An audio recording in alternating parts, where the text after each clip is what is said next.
Okay, hello. Hi, guys. I'm Jessie. I am an actor. I am also incredibly nervous and riddled with ADHD, so strap in. So I don't know about you lot, but for me, it seems to be an incredibly strange and difficult time to be a human being. We've got climate change, culture wars, actual wars, rampant late-stage capitalism, and all this means that people's mental health seems to be at an all-time low. It's no wonder that we're all trying to look after our own well-being and protect our energy nowadays. But alongside this emphasis on looking after ourselves, I've noticed a lack of one particular thing: empathy. Now, little crash course, empathy. Who is she? With empathy, we can understand the feelings of others without necessarily agreeing with those feelings or feeling them ourselves. And this is not to be confused with sympathy, her overdramatic cousin who makes everything about her. The ability to empathize with those that we love brings us closer together. And the ability to empathize with those who oppose us helps alleviate those feelings of defensiveness or anger you may have during a disagreement. But looking around, there are so many adult people in my life who really seem to struggle to empathize with others. And I really do think this is a widespread issue. Now, for the record, I am not an expert. I am merely just a person with very strong opinions. However, I am also an actor, and empathy is our business. When you first get a script, you've got to be an emotional detective and try and sniff out the feelings and motivations of that character to try and explain their behavior, to really get into their shoes. Now, my emotional education and fascination with people and trying to understand them started at a young age. My mum is a nurse, and like most nurses, has an inconceivable amount of compassion and patience. And just by virtue of her own kind heart, she inadvertently raised my brother and I to be incredibly in touch with our emotions and those of others. I remember so clearly when I was a young kid, her telling me that children who say mean things are probably feeling sad, or someone's been mean to them. And you should always try and be kind to people who are in pain. You know, hurt people, hurt people. She taught us to try and walk in someone else's shoes and think about how we'd feel and want to be treated. Which meant that I spent most of my childhood scooping up sad little ducklings and forming motley crews out of all the lost souls that I met, which was an education in itself, let me tell you. Also, shout out to my dad, who's an incredibly kind and emotional person who is never afraid to cry in front of my brother and I, which taught us to be respectful of and comfortable around other people's feelings. So it was all this understanding, as well as constant, exhausting masking and mirroring, as I'm sure other neurodivergent children would have experienced. Well, these are the things that led me to become an actor. So I know that I'm incredibly lucky to have that foundation that my parents gave me. But as I got older, I realized that not everyone had that same emotional education as I did. I had friends whose parents would tell them, if someone's wronged you, you wrong them right back, harder. Which is one way of doing things. But if you don't learn about empathy at home, then what? Before becoming an actor and after dropping out of uni, I thought I might become a teacher. And I worked in a secondary school as a special educational needs teaching assistant, which was a job that I loved. But it was during this time that I realized emotional intelligence isn't something we readily nurture in young people as they go into the world. Despite teachers' best efforts with the hand that they've been dealt, the mainstream comprehensive school syllabus is severely lacking in subjects that I feel help hone our ability to work alongside one another and navigate the world in which we live.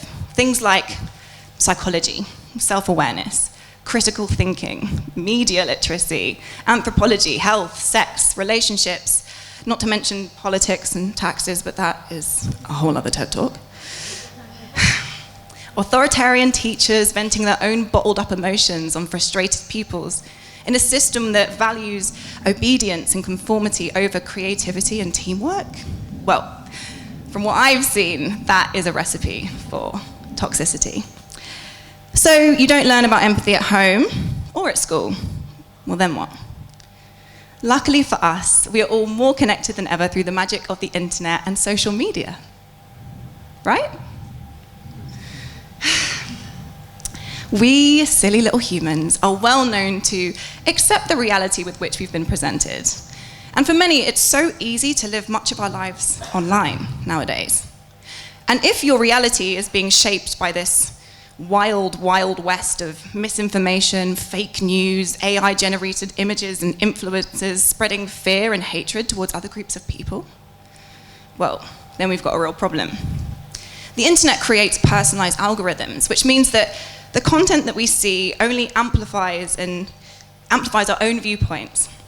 It's the extreme voices that gain the most traction, the most views, the most revenue, and drive up and monetize that anxiety that we've all been facing. And everything on the internet is so black and white. You're either with me or you're against me. You're pro, you're anti.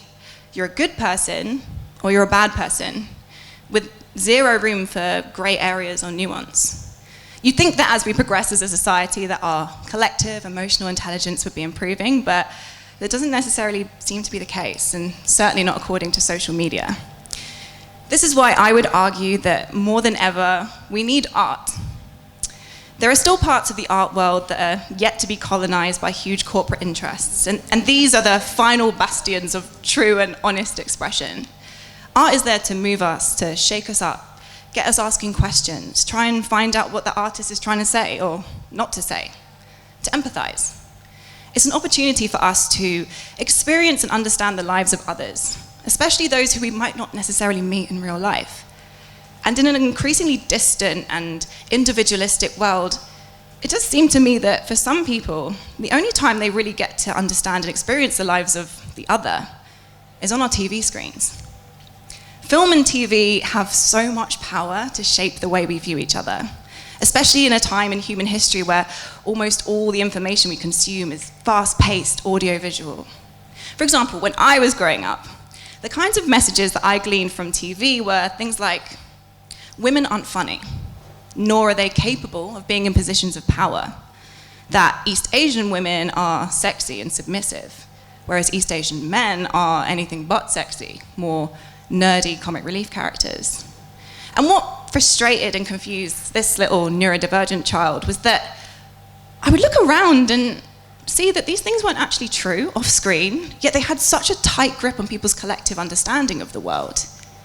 Even though it's subconscious, we absorb so much from the media around us, and that can be dangerous.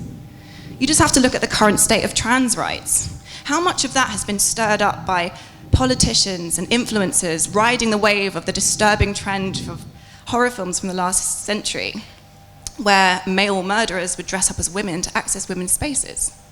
I mean, many would argue that that trope still affects the zeitgeist of today and helps exacerbate boomer hysteria about trans women.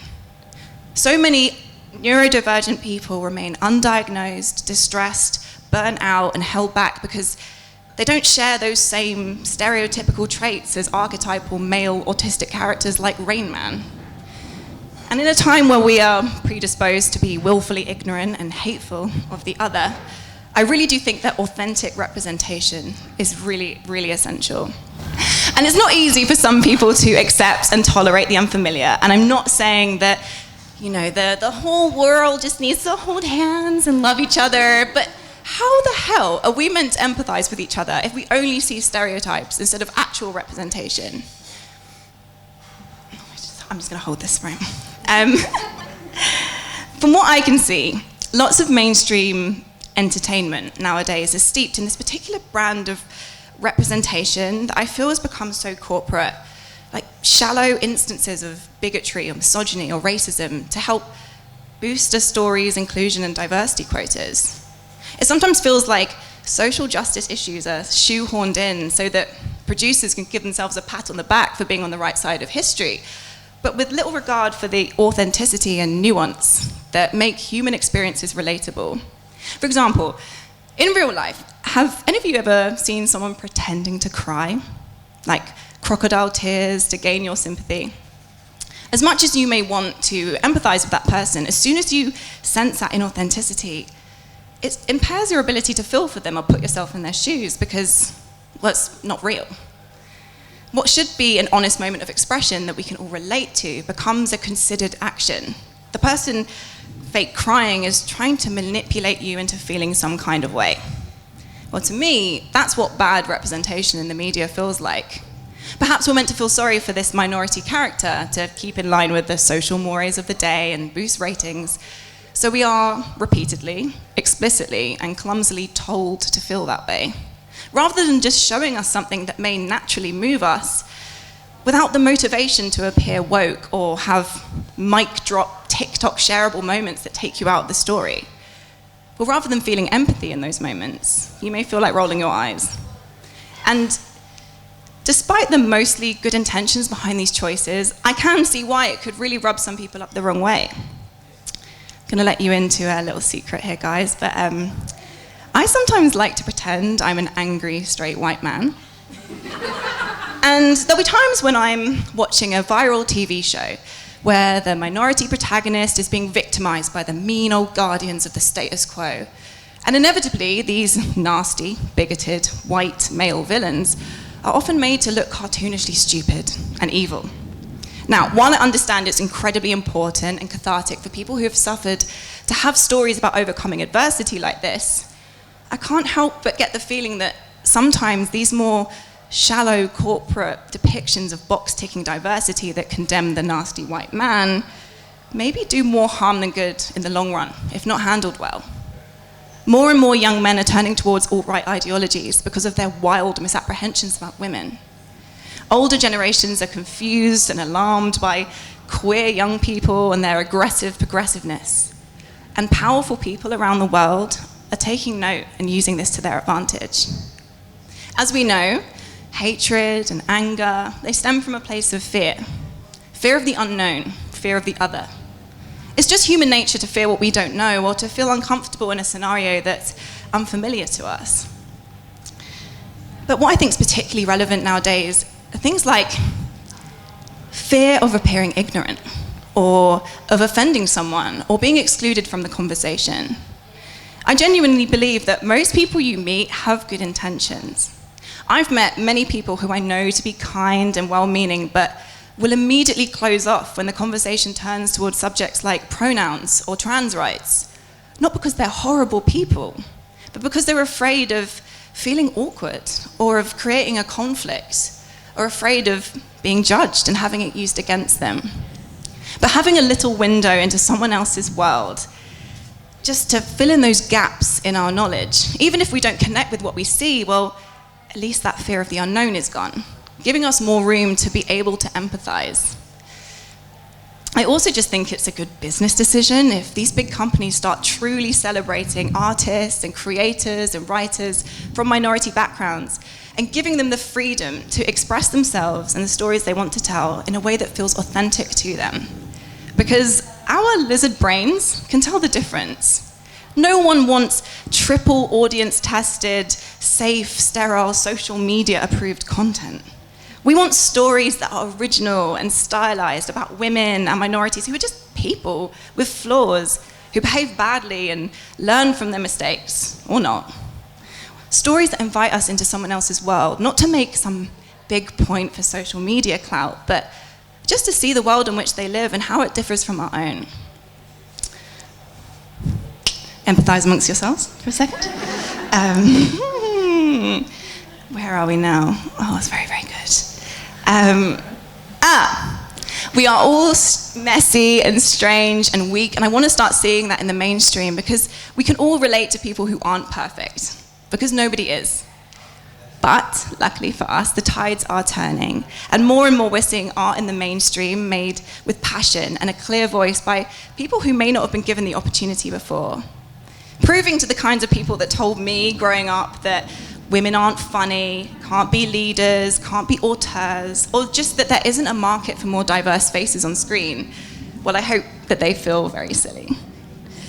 I'm also really excited that we're moving towards a future where we'll no longer have to make some big song and dance out of people's labels. Sooner or later, it will just be the norm, and that's proper representation. Now, a final thought. Never underestimate the power of empathy, especially when it comes to talking to people who may not agree with you.